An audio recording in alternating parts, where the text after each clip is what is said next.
কি এত সেজেগুজে কোথায় যাচ্ছি? চলো তোমাদেরকে বলছি। হাই, আমি সৃজিতা, একটা থার্ড ইয়ারের স্টুডেন্ট। তো বেসিক্যালি আমার ওই দিন ছিল একটা ইভেন্ট, আর প্রথমবার আমি কলেজে কোনো ইভেন্ট হেড হয়েছিলাম। তাই আমি তো খুব বেশি এক্সাইটেড ছিলাম।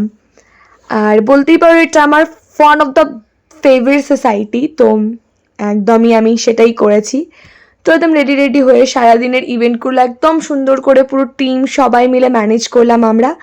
আমি পেয়েছিলাম এই ছোট্ট একটা উপহার। আধা ঘন্টাও হয়নি আমি ফিরেছি, আর আমি রেডি হচ্ছি গল্পগুলির শ্যুটের জন্য। আর কারণ অফকোর্স শাড়িটা পরেইছিলাম, আর এটাই আমার স্ক্রিপ্টেও ছিল এই শাড়িটা। তো মেকআপের ওপর আমি আবার রিমেকআপ করছি, বাকিগুলো এখনও করব, তারপর শ্যুট করব। তো খুবই একটা বিজি দিন কাটাচ্ছি, চলো একসাথে কাটাই। আর দেন মোমো খেয়ে আমি আমার দিনটা শেষ করলাম। দেখা হচ্ছে পরের ভিডিওতে, টাটা।